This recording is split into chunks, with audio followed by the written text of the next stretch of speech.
welcome! I am Sky the Jelly, the best Silksong player on YouTube. Not really. Can I actually beat this game? Let's find out.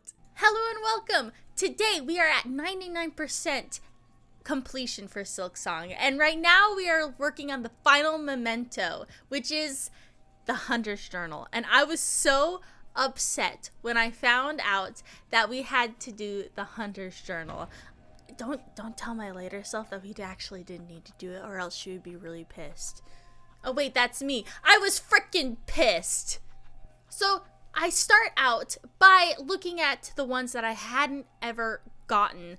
And so I started looking up different guides on where to find these particular creatures, and I set out on my journey. First stop is Bilewater, where I'm trying to kill the muck maggots, but I had no idea how to kill them. But I was sure trying my darndest until I looked it up, and they said that very easily you can just equip the bombs and throw bombs on them. It still makes me laugh. You can just chuck bombs and they explode. It's very funny. Makes me very happy because we hate those maggots here. We hate Bilewater. Bilewater sucks. So after the Shardalard, we see that we need to get those things. I don't remember what they're called, but I found out that you can just toss bombs on them too. When in doubt, chuck bombs on things. That's what I've always said. I'm kidding. I've never said that in my life until now. But it's a good motto. Seems to work. That's another one done though. On to the next one. Here we're trying to get these little squirms, I believe they're called. Unfortunately, my motto betrayed me. The bombs didn't work, so I resorted to having to drop down and try to surprise slash them in the face. And eventually, after several failed attempts and having to go up and down, I managed to get them. I look up the next location and turns out I'm missing something in Wormways, so we head on over there. On the way, I get hit by these two stupid pilgrims. You'd think that I wouldn't get hit by them anymore, but alas.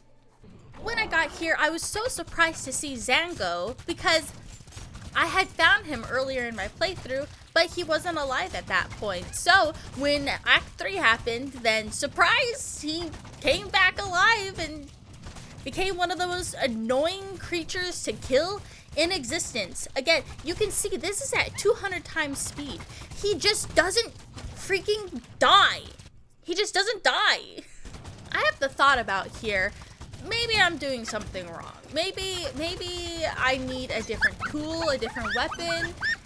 I have that thought here, but I still continue to just slam my head against a wall and smack him over and over and over again until I die. Alright, so I had died. I could have changed anything at that point to maybe make my life easier with this. I thought I was doing something wrong. So why did I keep doing the same thing over again? Your guess is as good as mine. I have no idea. But this is at 500 times speed, and we just go back and forth and back and forth and back and forth, and he's just not dying. I have spared you seeing the whole thing, but this went on for 6 whole minutes. Let that sink in. For 6 minutes. I did this over and over and over again. I finally decide to mix it up, and I think, oh, what about that plasma file thing I got earlier in the same area? Maybe it would suck the juice out of him. Doesn't work like that. I just end up dying. And we have to go back to square one. So then I go back to old trusty Sharp Dart and the gun. And look at me. I finally kill him. Most annoying boss ever. And then I have the realization I have to go back up to the cradle. On the way up, we encounter one of the scariest mice who just had it out for me for no reason. I don't know what I did to him, but he didn't need to do that. And here we have to throw hands with some of those little spider creatures. They also had it out for me. Going up to the cradle, these things are probably the bane of my existence. Watch this little mother father. Look at him. He's in like the perfect position to just screw me over. And then totally throwing. I'm so throwing at this point. And I have the thought, oh, maybe using one of the silk bugs will replenish my silk. That was a smart idea, right? I think it was still smart. It didn't work, but I think it was a smart idea. Yeah, so let's see if I can make it through. Bets? Anyone? I appreciate anyone who had faith in me. The second time, I make it up with no problems. And I get to, thankfully, take the tunnel all the way to the surface because I'd already been here before. I'm so glad I didn't have to do the climb again. Those guys deserved it. Despite how cute they are, I promise you they deserved it. I didn't deserve that though. Thankfully, I had the foresight to look and just go ahead and kill all of these creatures that I needed to get the completed entry form, because at this point, I didn't think I needed to do that. So thankfully, I had the foresight to just do it while I was there, because turns out in order to complete the Hunter's Journal, you need to ignore that. You need to get all of the completed entries. I don't feel like going back, so I use a Silk Eater, and then I get the heck out of Dodge. You know, after 1, 2, and 3 attempts. Finally, I find a spot where the little guys can come grab me and bring me to their mama, and then I can finally get the heck out of Dodge. I check in with New to see if I completed the journal or if I needed to finish all of the journal entries, which at this point I find out that I do. And I'm mad about it, but I've already started. So now I have that drive to just complete it, you know? I make a quick stop at the bug to get more of my Silk Eaters back since I wasted a couple. Then it is right back to the wonderful Hunter's Journal grind.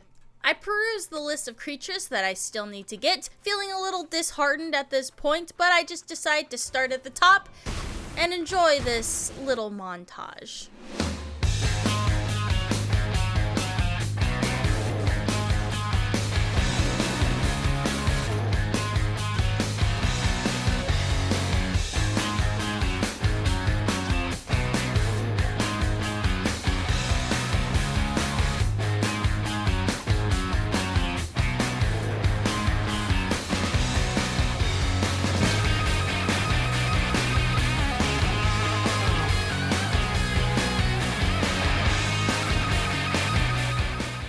Many travels, then I actually end up finding the shroom guy. The first riddle was solved, I think accidentally, but we don't mention that, you know. I totally did it on purpose. I'm just really smart and really good at solving riddles.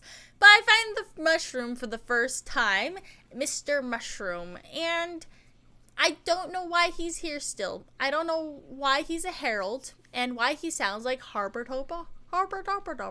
You know that dog meme? Wow, am I old? Is that an old meme? It better not be. If I get anyone calling me an unk in the freaking comments, I'm gonna throw hands.